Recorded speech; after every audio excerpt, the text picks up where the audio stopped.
Be clear, nobody's scared of nobody. All of that tough talk, nobody. All that tells me that I'm coming at you way different than I come at anybody else. Like nobody. There should be no ill feelings at all. Especially in my advice.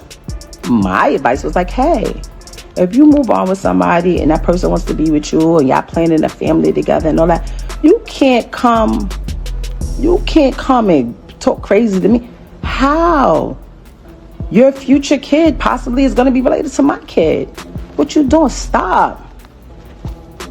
You understand what I'm saying? There's no ill feelings on either side, and I'm not emotional. I'm not. Let's be clear. I just don't understand why when every time somebody has something to promote, talk about that. Talk about whatever your endeavor is that you have coming up. It's so easy. It is the same publicist that y'all use to push stories out, that's the same publicist that before you walk into the room, you say, hey, anything about Ram, anything about this, I don't want to talk about that. That's it. It never happens. So when people are like, oh, they asked, you can say, don't talk about it. Because I would do that. If I didn't care, I would like, I don't care what y'all ask me. I say what I want to say. I've been on that before, but when you really don't care, you really not about. You think people don't be trying to ask me stuff? And I'll be like, what? You understand? To be clear, no one is afraid of anyone. Nobody informs me that I'm approaching you in a very different way than I approach anyone else. Despite all of that nasty stuff. For example, there shouldn't be any animosity at all, and nobody should be present. Particularly in my counsel, I said, hey, if you move on with someone and they want to be with you and you two are playing together as a family and all that, you can't come and talk crazy to me. How your child may be related to mine in the future. What are you doing? Give up. Do you get what I'm saying? Neither side harbors any animosity. I'm also not sentimental. I am not. Let's be clear. I find it incomprehensible that if someone has anything to market, they always bring it up. Discuss whatever project you have planned. It's quite simple. You all utilize the same publicist to promote tales. That's the same publicist you say, hey, anything about Ram? Before you enter the room, is there anything about this? I'd rather not discuss that. That's all. It didn't occur. Thus, when someone says, oh, they asked, they inquired, you could say avoid discussing it. Because if I didn't care, I would do it. I don't care what you guys ask me. What I want to say, I say, I've been in that situation before. However, you truly don't care when you don't care. You suppose I'll be like, what? When people try to ask me questions, you get it, I simply don't. This story began as internet discussion, but it has since developed into one of those moments that people can't stop talking about. So let's take a moment to reflect and read it gently. Everything abruptly flared up again. Just as it appeared like the tension between Remy, Ma, Claressa Shields, and Papoose had completely subsided. Remy unexpectedly went live on Instagram late one evening. There was no countdown, no sneak peek, and no indication of what was to come. At first, everyone could only hear her voice. Just that calm yet sharp caused thousands to pause, scrolling, and pay attention.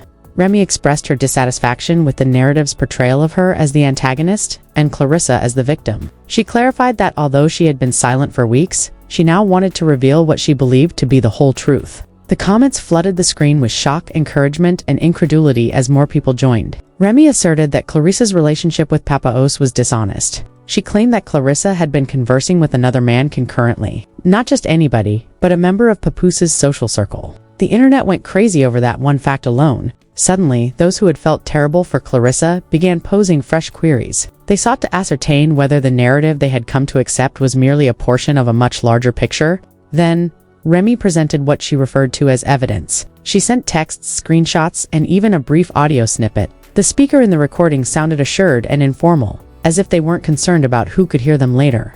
Remy stopped the recording and fixed his gaze on the camera. This was not about drama for attention, she claimed. She saw it as a matter of integrity and decency. More others joined as the live stream went on. Some people began expressing reactions after recognizing names in the texts. The conversation's tone changed from gossip to astonishment. It was more like witnessing something intimate unravel in real time than it was like entertainment. Shortly after, Remy took her life. People saw that Papoose had finally spoken up. He didn't activate. He posted a brief caption. Rather, he posted a little video of himself talking softly while seated in his car. He claimed that he didn't say anything because he hoped what he witnessed wasn't true. He acknowledged that he made decisions and took ownership of them. The idea that he was merely a part of someone else's scheme rather than a true collaborator, however, was the most painful. His remarks were powerful. The video quickly went viral on all of the main social media networks. Those who had been making jokes earlier paused and paid attention. Many people reposted the video, claiming to be able to hear the anguish in his voice. Claressa, meanwhile, said nothing. She took a while to post a response. And into real Shields is a very good example of how you can literally hand a man over. Take that hoe. Here, take him. You can literally let a woman have a man, and she will spend the rest of her relationship being obsessed with you because she has become obsessed with the idea of being chosen over you. So now it has turned into a strange obsession for you because she can't figure out why you're so at ease by walking away from a man that she is so madly in love with. And the only thing that'll give her an ego boost, a high from the fact that he chose her, is if she could get under. She took a while to post a response. No declarations, comments, or videos. People started talking more after that silence. Some assumed it suggested she was at a loss for words. Others believed that she was pondering before answering. As the hours went by, more online claims surfaced. Old posts, screenshots, and side-by-side pictures started to go viral. By comparing timelines and locations, fans become investigators. Each minor detail contributed to a larger hypothesis. Claressa eventually posted a brief statement later. No names were mentioned by her. She only wrote about maturing and learning from heartbreak. That seemed human and honest to some. Others thought it was too ambiguous. Remy, however, maintained her composure and she shared a straightforward picture of herself having a peaceful moment, along with a little statement about not being disturbed. Many interpreted it as evidence that she believed she had covered all the ground. As the days passed, the narrative transcended sentimentality and became more grounded in reality. Shields is an excellent illustration of how a man may be literally turned around. Hold on to that hope. Take them here. If you let a woman have a man, she will be fixated on you for the duration of their relationship, because she has developed an obsession with the notion of being selected over you, because she can't understand why you're so comfortable leaving a man she is really in love with. It has now become a weird fixation for you. And if she can get under your skin, that's the only thing that will make her feel good about the fact that he picked her. Consequences. In a recent commercial campaign that Claressa had proudly revealed before, fans realized that her face had vanished. Rumors circulated that businesses were pulling back and transactions were being halted in order to escape the escalating scandal. Papoose retreated from the limelight as well. He stopped responding to interviews and posting as frequently. According to some stories, he stopped doing studio work and instead concentrated on himself. What began as a rumor about someone's vacation destination grew into a much more extensive discussion on public life, loyalty, and trust.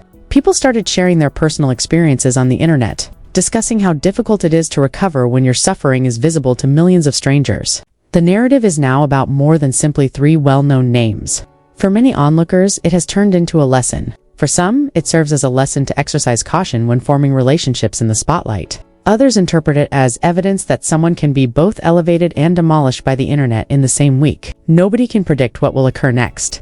Will Claressa talk more candidly? Will Remy use the new message when he returns to music? Will Papoose return to the public eye or remain in the background for some time? Right now, this is the only thing that seems definite. People will continue to converse. In a world where everything is shared, every post, every picture, and every tiny action will be observed and examined, even the most intimate events have the potential to become public events. And that's what sustains this drama. The way it depicts actual feelings, blunders, and repercussions, all of which are shown on a screen for everyone to see rather than just the names involved.